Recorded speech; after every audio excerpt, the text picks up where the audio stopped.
everyone, I am Smriti Sinha here and welcome back to my channel Science Zone. If you are new to my channel, please hit the subscribe button given below and let's get started.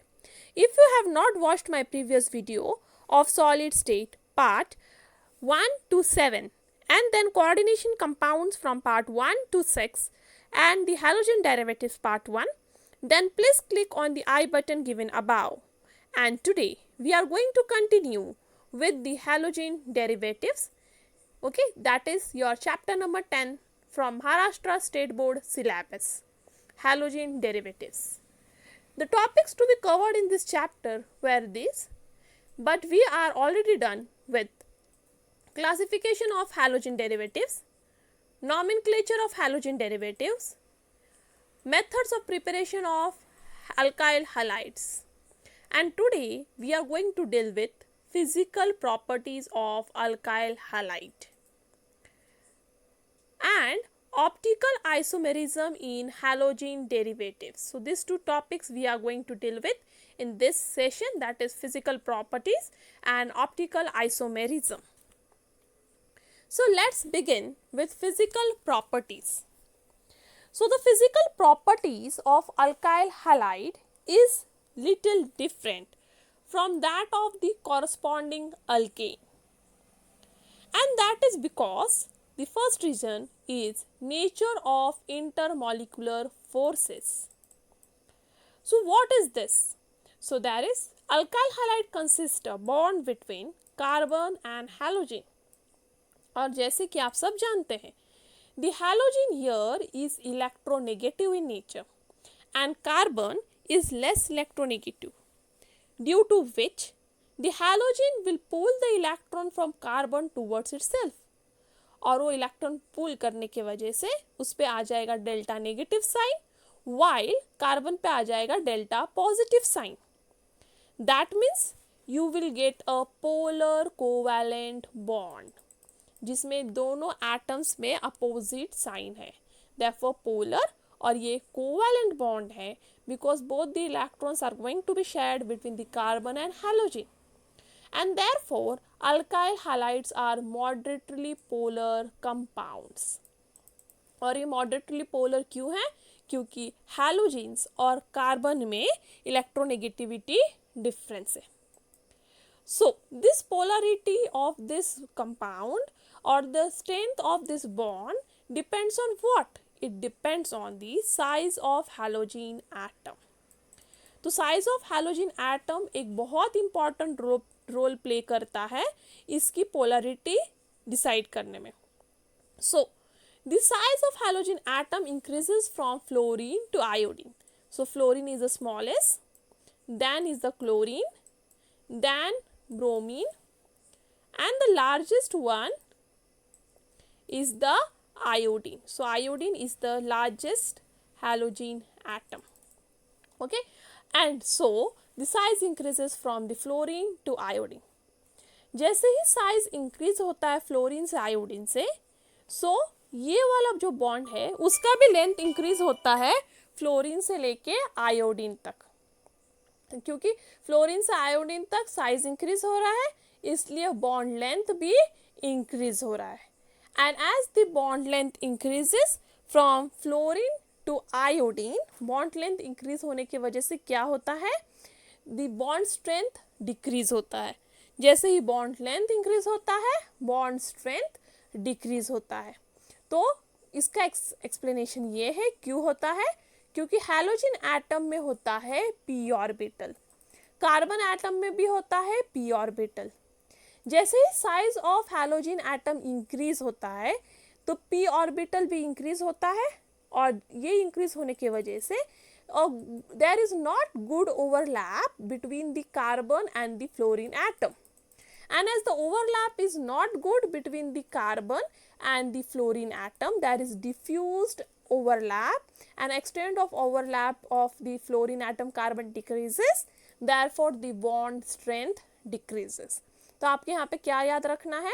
जैसे size of the fluorine, chlorine, bromine, iodine, जैसे size of this halogen atom increase होगा, size increase होने की वजह से bond length increase होगा, और bond length increase होने की वजह से बॉन्ड स्ट्रेंथ डिक्रीज होगा. So size increase, bond length increase, bond strength decrease.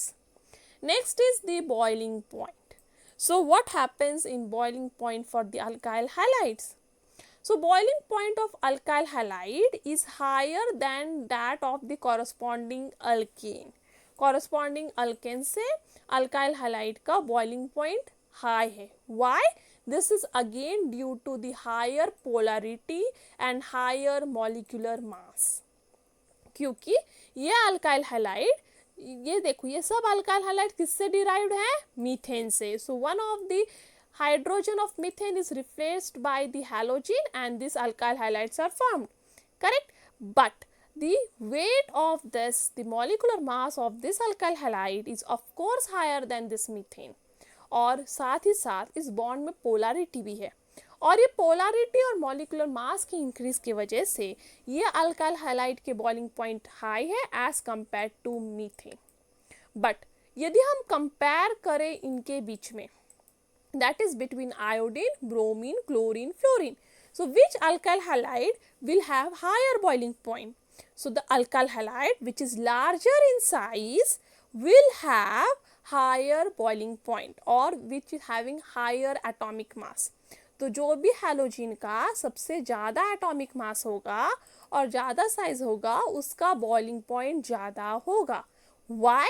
Because the magnitude of van der Waals force increase in size with size and mass of the halogen.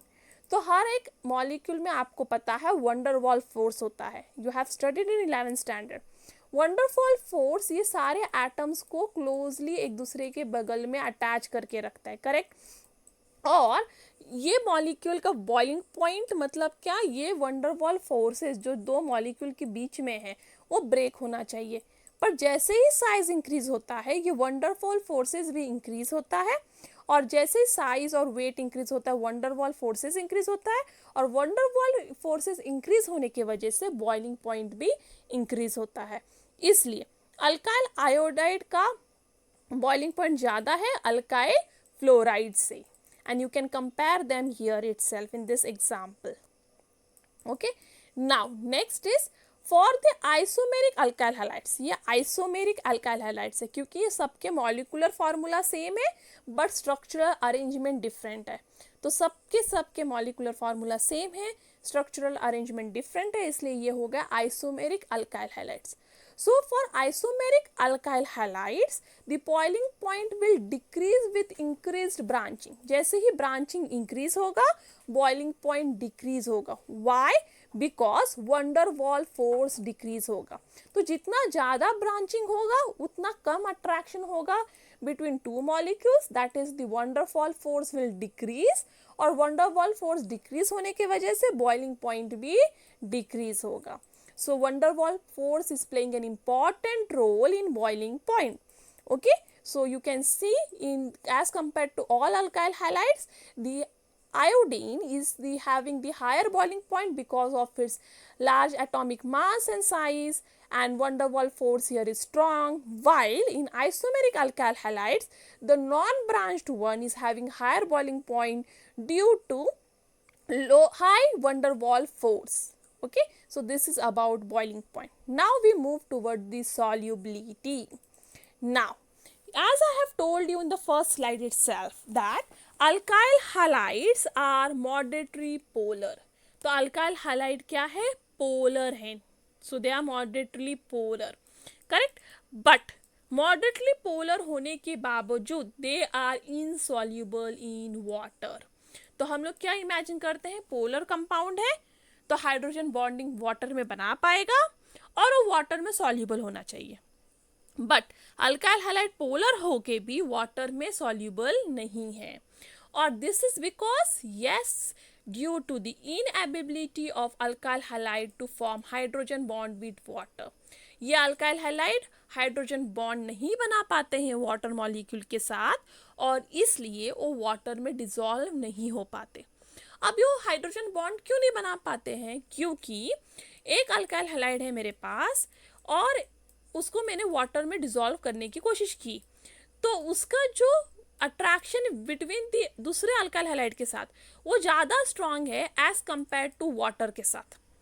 ठीक है, suppose मुझे ये alkyl halide को water में dissolve करना है, पर जो इसका अट्रैक्शन है इस अल्काइल हैलाइड का वो दूसरे अल्काइल हैलाइड के साथ ज़्यादा स्ट्रांग है ना कि वाटर के साथ. तो वो इसी के साथ जुड़े रहना पसंद करता है ना कि वाटर के साथ जुड़ता है.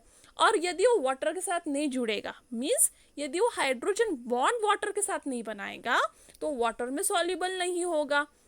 And that's why alkyl halides are not soluble in water because they have less attraction with water molecule as compared to their attraction with other alkyl halide. And of course if water soluble नहीं है तो organic solvent soluble है. तो जो भी organic compounds water में soluble नहीं होते हैं वो organic सॉल्वेंट में सॉल्युबल होते हैं. So alkyl halides are soluble in non polar organic solvents. ठीक है, तो अल्काइल हैलाइड्स किस में सॉल्युबल है? नॉन पोलर ऑर्गेनिक सॉल्वेंट्स में. So they are insoluble in water but yes they are soluble in organic solvents. And the reason is that they can dissolve in the organic solvent, there is no problem, but in water they cannot form hydrogen bonding and cannot dissolve in water at all. Now talking about the aryl halides. तो aryl halides के almost सारे properties alkyl halide की तरह ही हैं यदि उसमें दूसरा कोई और फंक्शनल ग्रुप आके जुड़े ना.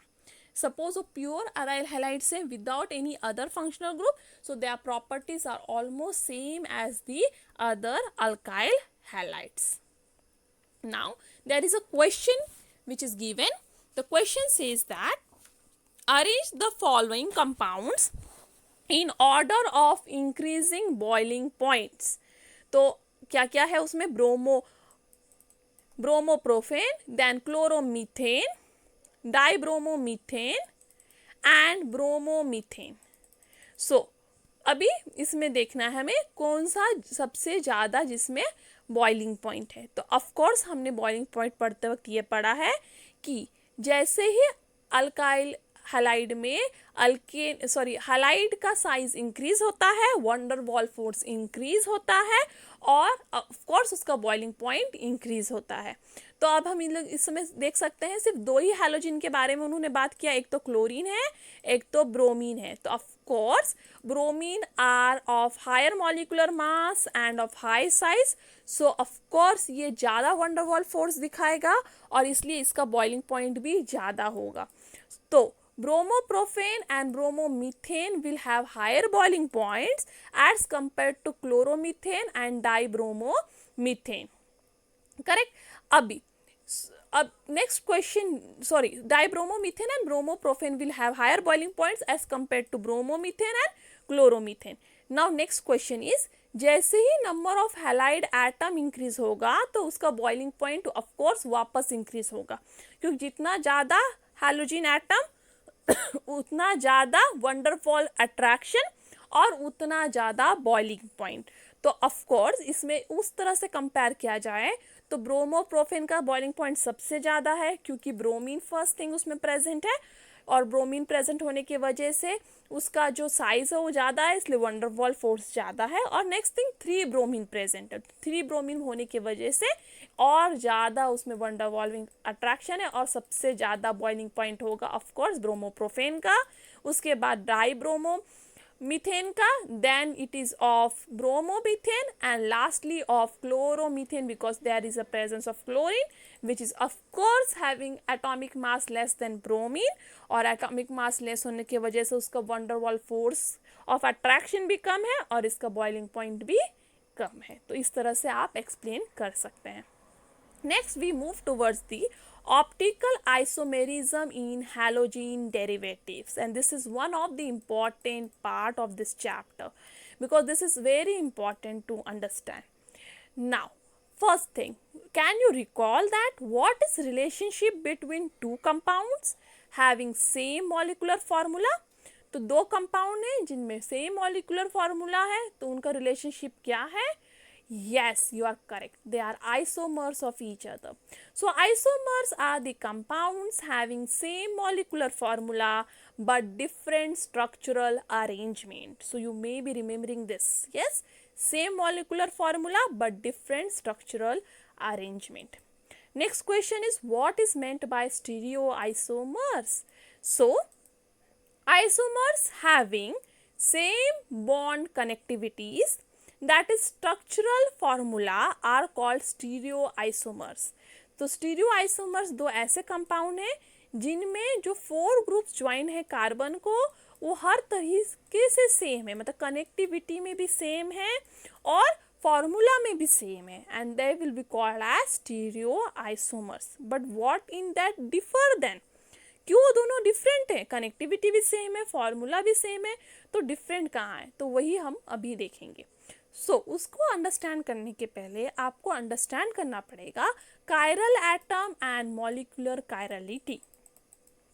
So what is chiral atom and what is then molecular chirality? So you can see an example of 2-chlorobutane, and this is the structure for the 2-chlorobutane. So chlorine atom attached to the second carbon, and this is the 2-chlorobutane. Okay, so this is carbon number 1, this is carbon number 2, this is 3, this is 4, and I have distributed like this. So first वाले carbon को 3 hydrogen attach है और second carbon via ये attach है. So second carbon via ये attach है और ये 3 हाइड्रोजन है, मतलब फर्स्ट वाले कार्बन को 4 ग्रुप अटैच है. करेक्ट, 4 ग्रुप में से 3 हाइड्रोजन है और एक ये ग्रुप है.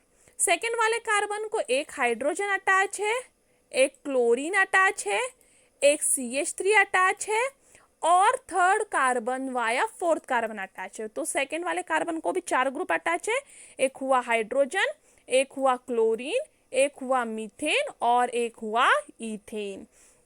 अब थर्ड वाले कार्बन को 2 हाइड्रोजन अटैच है, यस, एक मीथेन अटैच है, एक मिथिल ग्रुप अटैच है और दूसरा सेकेंड कार्बन वाया ये पूरा ग्रुप अटैच है. तो ये भी 4 ग्रुप अटैच हुए कार्बन नंबर 3 को, एंड कार्बन नंबर 4 को अगेन 3 हाइड्रोजन अटैच है एंड थर्ड कार्बन वाया ये पूरा ग्रुप अटैच है. तो अब आप क्या नोटिस कर रहे हो सब में डिफरेंस, कि सेकेंड कार्बन ही एक ऐसा कार्बन है जिसको 4 डिफरेंट ग्रुप अटैच है. बाकी सब में आप देखोगे तो एटलीस्ट 2 ग्रुप सेम है. फर्स्ट कार्बन में 3 ग्रुप सेम है, फोर्थ कार्बन में 3 ग्रुप सेम है, सेकेंड कार्बन में 2 ग्रुप सेम है, बट सिर्फ सेकेंड कार्बन है ऐसा जिसमें all the 4 groups are different, that is hydrogen, chlorine, methyl and ethyl.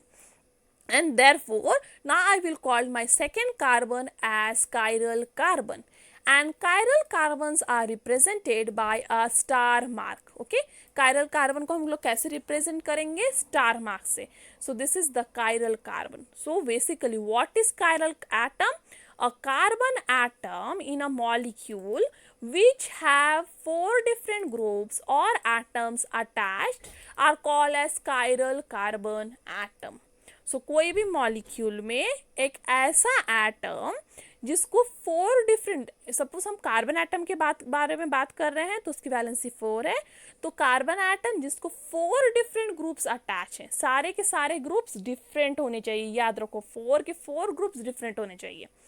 Even though 2 are same and 2 are different, that is not chiral. Okay, so all the 4 groups are different, they are called as chiral carbon atom, and this molecule you can call as chiral. So here is the molecular chirality, and molecular chirality is shown by a star mark. Now remember, the chiral atom या chiral molecule में एक खास बात होती है. वो क्या खास बात है कि उसका मिरर इमेज उस पे सुपर इम्पोजिबल नहीं होता. तो ये है मेरा chiral molecule जिसमें था मेरा carbon number 2 chiral. So you can see here clearly you have the carbon number 2 chiral और ये उसका मिरर इमेज है. तो मैंने यहाँ पे क्या किया, बेसिकली 2-chlorobutane का स्ट्रक्चर ड्रॉ किया है जिसमें उसका एक मिरर इमेज ड्रॉ किया है, और इसका ये मिरर इमेज इस पर सुपर इम्पोजिबल नहीं है. सुपर इम्पोजिबल का मीनिंग क्या है? सपोज मेरे पास एक डिश है और ये दूसरा उसका मिरर इमेज है ये वाला डिश. इस डिश को मैं यदि इस पे उठा के रखूँ तो ये दोनों एक दूसरे पे प्रॉपरली फिट हो रहे हैं. करेक्ट, तो ये दोनों एक दूसरे पे सुपर इम्पोजेबल है. अब सपोज मेरे पास ऐसा एक फ्लावर है और नेक्स्ट उसका मिरर इमेज ये वाला ही फ्लावर है। इस फ्लावर को मैं इस पे उठा के रखूँ तो दोनों एक दूसरे पे सुपर इम्पोज हो रहे, फिट हो रहे प्रॉपरली, तो ये सुपर इम्पोजेबल है। But now if you imagine your hands, दो हैंड्स हम आगे देखने वाले हैं, वो उसको एक दूसरे पे उठा के बिठाने की कोशिश करो सेम डायरेक्शन से, so they can not fit on each other and therefore they are non superimposable mirror image of each other. Mirror image है, नॉन सुपर इम्पोजेबल है, and therefore you can say that chiral molecule have that property। chiral molecule यो खास बात है, एक unique property है कि उसके mirror image उस पे सुपर इम्पोजेबल नहीं होते। यदि कोई भी मॉलिक्यूल का मिरर इमेज उस पे सुपर इम्पोजेबल हो जाए, जिस तरह से ये प्लेट एक दूसरे पे हो चुका है, ये फ्लावर एक दूसरे पे हो चुका है, तो कोई भी मॉलिक्यूल का उसका मिरर इमेज उस पे सुपर इम्पोजेबल हो जाए तो याद रखिएगा वो कायरल नहीं है। कायरल होने के लिए वो नॉन सुपर इम्पोजेबल ही होना चाहिए। So a chiral molecule and its mirror image are stereoisomers of each other. ठीक है, कायरल मॉलिक्यूल और उसका मिरर इमेज क्या है? Stereo isomers of each other. So now we will talk about optical isomerism. So the stereoisomers, in which the isomers have different spatial arrangement of groups or atoms around chiral atom, is called as optical isomerism. So these two molecules यहाँ पे क्या दिखा रहे हैं मुझे? optical isomers. क्यों optical isomerism? क्योंकि ये दोनों भी ग्रुप्स एक दूसरे पे नॉन सुपर इम्पोजेबल है, उनके स्पेशल अरेंजमेंट अलग है। तो आप देख सकते हो यहाँ पे इनके अरेंजमेंट्स अलग है। यहाँ पे क्लोरीन ये साइड में है, यहाँ पे क्लोरीन ये साइड में है, तो एक राइट साइड में एक लेफ्ट साइड में। तो आप देख सकते हो ग्रुप्स के मॉलिक्यूलर फॉर्मूला सेम है पर उनके अरेंजमेंट डिफरेंट है, और इसलिए दोनों क्या हो गए? Optical isomers of each other. और जो भी ऑप्टिकल आइसोमर्स डिफर होते हैं ईच अदर से, उनकी प्रॉपर्टी कैसे मेजर करते हैं? ऑप्टिकल एक्टिविटी से। तो हम लोग कैसे बता सकते हैं ये दोनों ऑप्टिकल आइसोमर्स हैं? उनके ऑप्टिकल एक्टिविटी से। Now what is basically optical activity? कैसे ऑप्टिकल एक्टिविटी में डिटरमाइन करूंगी? So this optical activity is determined with the help of plane polarised light. So remember, बहुत सारे लाइट्स होते हैं जो अलग अलग डायरेक्शंस में वाइब्रेट होते रहते हैं। So there are various lights which vibrate in various direction. सो जो नॉर्मल लाइट आपके घर में होती है उसके जो डायरेक्शंस है वो वेरियस हैं, वो बहुत सारे डायरेक्शंस में वाइब्रेट होते हैं। सो आप देख सकते हो यहाँ पे बहुत सारे डायरेक्शन में वाइब्रेट हो रहे हैं। बट जैसे ही मैं इस लाइट को निकोल प्रिज्म से पास करूँगी, so as soon as I pass this light from Nicol prism, all the vibrations of light start vibrating in a single direction. You can see, as soon as I will pass this light, all will start vibrating in a single direction. And this is now called as plane of plane polarized light. Because lights are not vibrating in single direction, but after Nicol prism passing, they start vibrating, and this is called as plane polarized light. Okay, so a light having oscillations only in one plane, सारे oscillations कैसे हैं? सिर्फ one plane में, perpendicular to the direction of propagation of light. So propagation of light है, देखो propagation of light इस direction में हुआ है, उसको परपेंडिकुलर ही मेरे लाइट के वाइब्रेशंस है।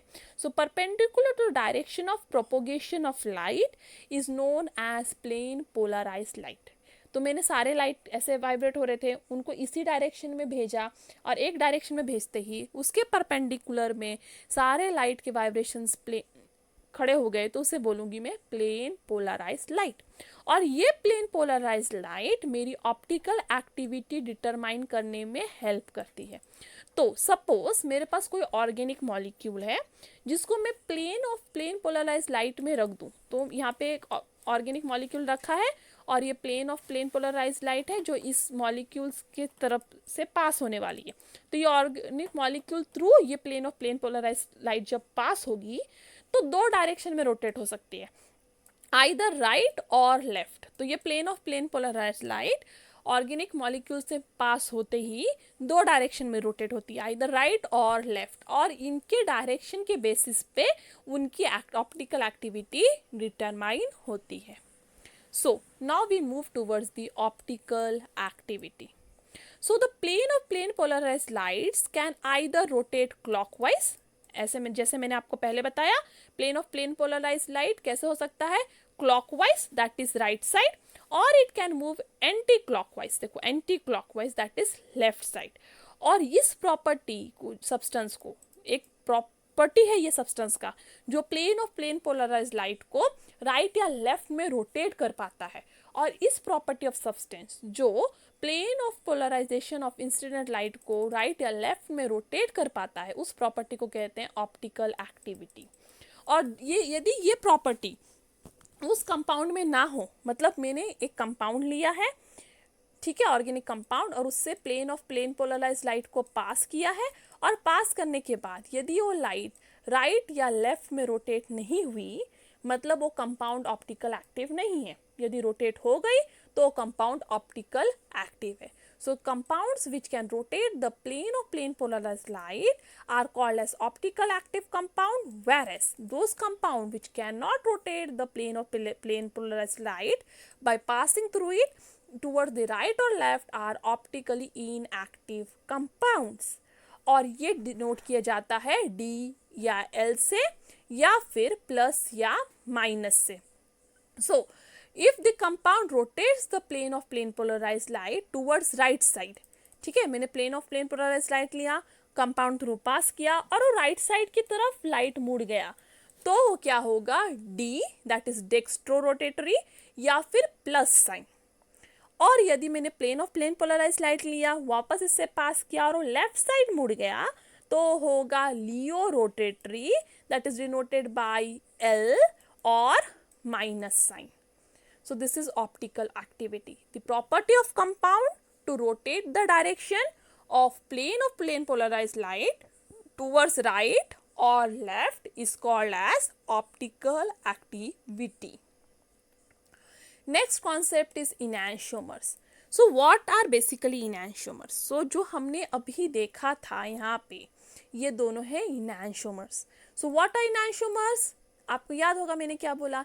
So enantiomers are the compounds which are non-superimposable. देखो दोनों की mirror image non-superimposable थी, correct? So the optical isomers are the compounds that are non-superimposable mirror image of each other are called as enantiomers. So basically enantiomers क्या है, non-superimposable mirror image of each other. ये दोनों word आना चाहिए, non super imposable भी और mirror image भी. सो ये हमारे टू हैंड्स, ये दोनों हैंड्स देखो एक दूसरे पे सुपर इम्पोजेबल नहीं हो सकते, so they are mirror image of each other. But ये चेयर एक दूसरे पे सुपर इम्पोजेबल है. आप देख सकते हो ये चेयर को उठा के मेरी ये चेयर पे रख दूं, ये चेयर और ये चेयर दोनों एक दूसरे के मिरर इमेज है, पर इसको उठा के मैं इस पे रख दूं तो ये फिट हो जाते हैं प्रॉपर, तो ये सुपर इम्पोजेबल है. ग्लास सुपर इम्पोजेबल है, पर हमारे स्लीपर्स, हमारे जूते, हमारे hands, they are non superimposable. ठीक है, ऐसे एक दूसरे पे बैठ सकते हैं, पर इसको बेसिकली एक दूसरे पे उठा के रखे तो बैठ रहे हैं क्या, ये एक अंगूठा इधर आ रहा है, एक अंगूठा इधर आ रहा है, नहीं बैठते हैं. तो ये non superimposable mirror images of each other. Now enantiomers are the non, ये दोनों इनैंशियोमर्स है हमारे hands, so they are non superimposable mirror image of each other. But molecules के बारे में हम बात करें तो इनैंशियोमर्स के सारे प्रॉपर्टी सेम होते हैं. सो देयर मेरे पास एक A मॉलिक्यूल है, उसका मिरर इमेज B मॉलिक्यूल है, दोनों के सारे प्रॉपर्टीज सेम होंगे, फिजिकल प्रॉपर्टीज, ठीक है, सारे physical properties like melting point, boiling point, density, सब कुछ सेम होगा, बस एक ही डिफरेंस होगा. क्या डिफरेंस होगा, ऑप्टिकल एक्टिविटी में. तो इनैंशियोमर्स क्या होता है, वो दोनों की सिर्फ ऑप्टिकल एक्टिविटी डिफरेंट होती है. तो suppose A molecule plane polarised light को राइट साइड में रोटेट कर रहा है, तो B मॉलिक्यूल लेफ्ट साइड में करेगा. दैट मीन्स ये होगा डेक्स्ट्रो रोटेटरी, तो ये होगा लीवियो रोटेटरी. तो इनैंशियोमर्स के सब प्रॉपर्टीज सेम है, बट ऑप्टिकल एक्टिविटी डिफरेंट है, और उसकी वजह से हम दो इनैंशियोमर को डिस्टिंग्विश कर पाते हैं.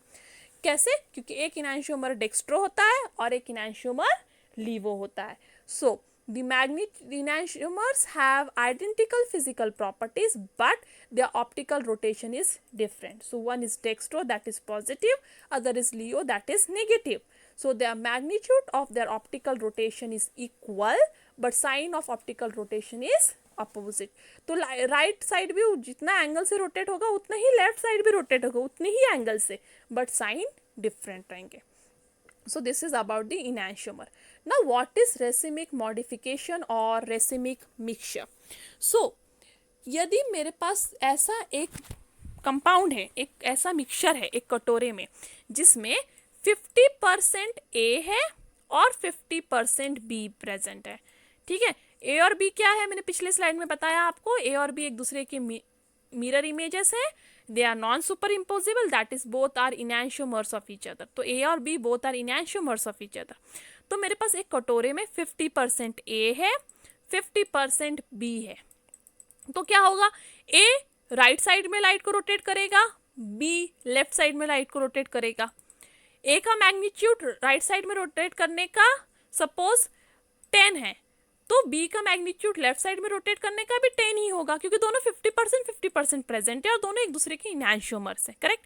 तो इसका भी 10 होगा, इसका भी 10 होगा, मतलब दोनों का मैग्नीट्यूड फाइनली माइनस हो जाएगा, क्योंकि राइट साइड का साइन प्लस है, लेफ्ट साइड का साइन माइनस है, तो एक दूसरे को दोनों माइनस कर देंगे. दैट्स वाई ये ऑप्टिकल एक्टिविटी ही नहीं दिखाएंगे, क्योंकि दोनों 50% प्रेजेंट है, एक बीकर में है और मैंने उससे लाइट पास किया. तो ए का जो ए राइट में रोटेट कर रहा है वो बी लेफ्ट में रोटेट करेगा और फाइनली वो लाइट सीधे के सीधे ही रह जाएगा, क्योंकि राइट का रोटेट किया हुआ बी से कैंसिल हो जाएगा. और इस तरह से ये ऑप्टिकली इनएक्टिव रहेगा. So an unimolecular mixture of enantiomers is called as racemic modification of racemic mixture. तो ये यूनिमोलिकुलर मतलब सेम नंबर ऑफ मॉलिक्यूल्स. तो ये 50% ए लिया तो मैंने 50% ही बी लेना है. यदि 60-40 लिया तो ये रेसिमिक मॉडिफिकेशन नहीं है, ठीक है. 30-70 लिया तो भी रेसिमिक मॉडिफिकेशन नहीं है. रेसिमिक मॉडिफिकेशन के लिए यूनिमोलर चाहिए, मतलब सेम अमाउंट. तो सेम अमाउंट ऑफ दोनों इनैंशियोमर लिया तो हो जाएगा रेसिमिक मॉडिफिकेशन. और रेसिमिक मॉडिफिकेशन का साइन है DL, क्योंकि डी राइट और लेफ्ट इक्वल अमाउंट में, या फिर प्लस माइनस राइट और left equal amount. So this is racemic modification. Next is representation of configuration of molecules. ये पार्ट भी आपने 11th स्टैंडर्ड में स्टडी किया है. So there are 2 ways here given, that is the Fischer projection formula and wedge formula. Fischer projection formula एक vertical line और एक horizontal line draw की जाती है. यहाँ पे कार्बन है जो कंसीडर्ड है और 4 डिफरेंट ग्रुप्स दिखाए गए हैं, क्योंकि मैं कायरल कार्बन के बारे में बात कर रही हूँ. ये कार्बन क्या है, chiral in nature, so I will denote it by star. ये कायरल कार्बन है, इसलिए इसको 4 डिफरेंट ग्रुप्स अटैच बताए गए हैं.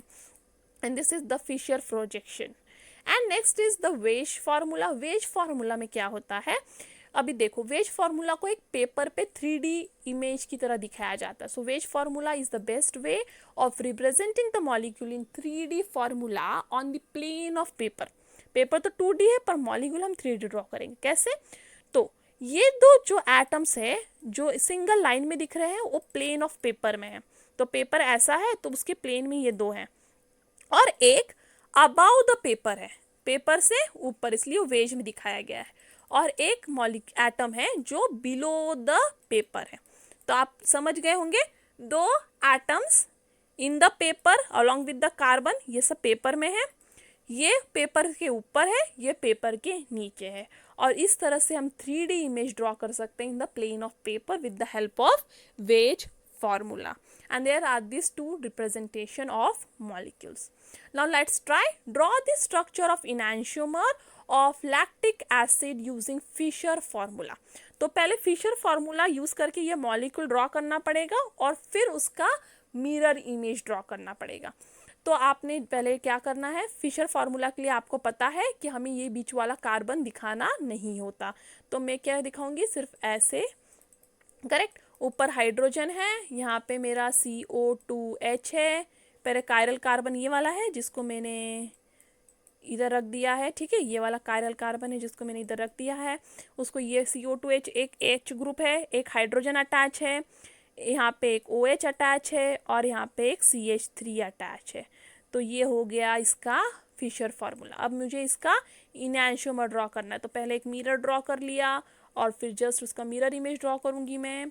तो CO2H मेरे यहाँ पे राइट साइड में था, तो मैं यहाँ पे उसको लेफ्ट कर दूँगी, क्योंकि आपको पता है मिरर इमेज में सब कुछ उल्टा दिखता है, करेक्ट।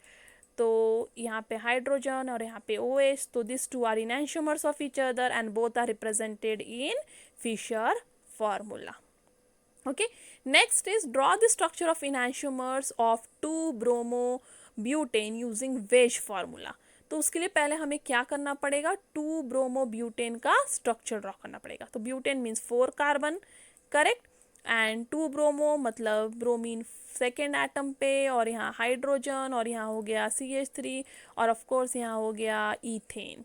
तो मेरा कायरल कार्बन ढूंढो। सबसे पहले काम है कायरल कार्बन ढूंढना। यदि आपको कभी भी एनैंशियोमर ड्रॉ करना है तो आपको सबसे पहले कायरल कार्बन ढूंढना पड़ेगा। तो which is the chiral carbon? This is the chiral carbon having 4 different groups. So this is 1 Br, second hydrogen, third methyl, 4 ethyl. So these are the 4 different groups attached to this carbon.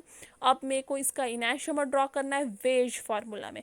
तो पहले यहाँ पे carbon draw करो, 2 groups plane में। So suppose मैंने Br और CH3 को plane में रखना चूज़ किया है, तो मैं उन्हें प्लेन में रखूँगी, और हाइड्रोजन को अबाउ द प्लेन और इथिल को below the plane, C2H5, correct. पहले कायरल कार्बन चूज करके उस कार्बन को सेंटर कर लिया मैंने। अब इसका मिरर इमेज ड्रॉ करना है मुझे, तो again the carbon, so this will be the Br, और यहाँ पे होगा CH3, और ये हो गया हाइड्रोजन, और ये dotted C2H5, and this is the both enantiomers of each other. So this is the Wesch formula for 2-bromobutane, and these two are enantiomers of each other. So this is how you can do this. Okay, so that's all for today. Thank you.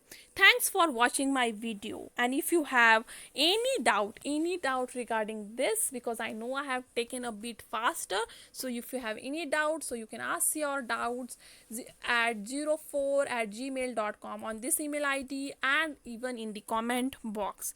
And if you have liked my video, please give a thumbs up, share this video to more and more of your friends, and meet you in the next lecture very soon. Stay tuned.